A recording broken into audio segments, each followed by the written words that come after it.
எனக்கு வேற என்ன ஆப்ஷன் இருக்கு நீங்க சொல்லுங்க. நான் தேர்தல் அரசியலுக்கு நான் சொன்னேன். ஏற்கனவே இயக்க அரசியல்ல இருந்து ஓட்டு அரசியலுக்கு வந்துட்டேன். ஜனநாயக பாதைக்கு திரும்பிட்டேன். அப்ப அந்த ஜனநாயக பாதைக்கு திரும்பிய இடத்திலிருந்து நான் சொன்ன இந்த இயக்கங்கள்ல இருந்து வந்த போராளிகள் தான் நிறைய பேர் இருக்காங்க.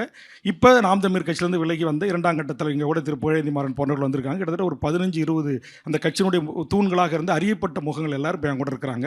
நான் சொன்ன இந்த ஆயுத குழுக்கள் இருந்து வேற பணி முற்போக்கு திரு உதயகுமாரன், பச்சை தமிழகன் போன்றவர்கள், தமிழர் ஒருங்கிணைப்பு இயக்கம் திரு வெற்றிக்குமரன் போன்றவர்கள், இந்த மாதிரி எண்ணற்ற சின்ன சின்ன இயக்கங்கள், இஸ்லாமிய தலைவர்கள் எல்லாரும் என்னோட சேர்ந்து கட்சியில் இணைஞ்சு கட்சி இன்னைக்கு மிகச்சிறப்பாக ஒரு வளர்கின்ற நிலையில் இருக்குது.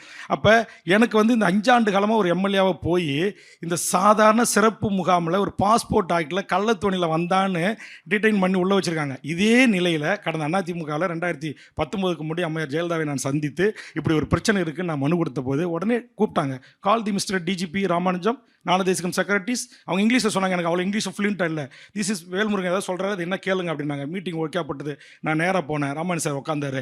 அம்மா சொல்லிட்டாங்க என்ன செய்யணும். ஒன்றும் இல்லை சார், நீங்கள் என்ன ஓய்வு பெற்றிருக்காரு, இப்போ மனதிலிருந்து பேசுவார், கேளுங்க. இந்த அகதிகளாக வந்தவங்க எல்லாரையும் பாஸ்போர்ட் இல்லைன்னு பிடிச்சி உள்ளே போட்டிருக்காங்க. ஓவர் ஸ்டேன்னு சொல்லி ஃபைன் போடுறாங்க. அதையும் இல்லை, சில பேர் பிடிச்சி திரும்பி டீடைன் பண்ணி இலங்கைக்கு அனுப்புனா அவன் சுட்டு கொண்டு போடுவான் அப்படின்னு சொல்லி நான் சொன்னபோது முதலமைச்சர் அவர்கள் துணிந்து முடிவெடுத்தாங்க.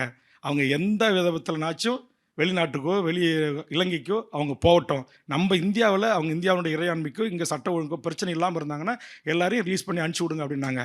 பல 100 பேரை விடுதலை செய்தாங்க. இதே கவர்மெண்ட்டில் கூட, இதே இந்த ஆட்சி வந்த பிறகு கூட நாங்கள் சில பேரை போராடி அங்கே உண்ணாவிரதம் இருந்து மரத்து மேலே ஏறி நின்று மருந்து குடிச்சு இப்போ சக்தி என்கிற நாதன் ஒருத்தர் 1 மாதமாக இருக்கிற நாளைக்கு இன்றைக்கி சாக கிடக்கிறாருன்றாங்க. அப்போ என்னுடைய கண்ணீருக்கெல்லாம் இதுதான் காரணம், இந்த அழுத்தத்துக்கு தான் காரணம். இதில் இன்னும் பெரிய கொடுமை என்ன, நீங்கள் எல்லாம் விசாரிங்க. நீங்கள் கியூ பிரான்ச் எஸ்பி தொடர்பு கொண்டு விசாரிங்க.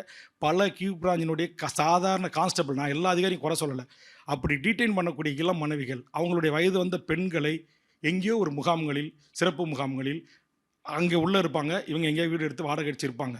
குறிப்பாக வலசரவாக்கம், விருகம்பாக்கம், வடபழனி இந்த பகுதியில் எனக்கு அட்ரஸோடு நான் தரேன், நீங்கள் விசாரிச்சிங்க. நம்முடைய அந்த சில காம வெறிபிடித்த காவல்துறை இருக்கிற ஏதோ 100ல் ஒரு நபர்கள் அந்த பெண்களை, இளம் பிள்ளைகளை அவர்கள் கண்கொண்டு பார்க்கிற பார்வை, சிறையில் அடைத்து கிடக்கிற அந்த இலங்கை அகதியினுடைய வாழ்க்கை இணையரை தொலைபேசியில் வீடியோ காலில் வான்னு சொல்லி, இதெல்லாம் என்கிட்ட சாட்சிகள் இருக்குது. அப்புறம் தான் ஒரு கட்டத்துக்கு மேலே வெடிச்சு விம்மி நான் அழுதுருக்கிறேன். நேற்று கூட ஒரு பத்திரிகையாளர் சந்திப்பில் நான் அழுதுட்டேன் அந்த செய்திகள் எல்லாம் என்கிட்ட சொல்லும் போது. நான் இன்னும் எல்லார்ட்டும் உங்களுக்கு டேட்டாஸ் தரேன், நம்பர் தரேன், ஃபோன் நம்பர் தரேன். அவங்களுடைய குடும்பங்க தான் இருக்குது. இன்னும் சொல்லப்போனால் சில அகதிகளுடைய பிள்ளை செல்வங்களை என் சொந்த செலவில் இப்போது நான் படித்து வைத்துக் கொண்டிருக்கிறேன்.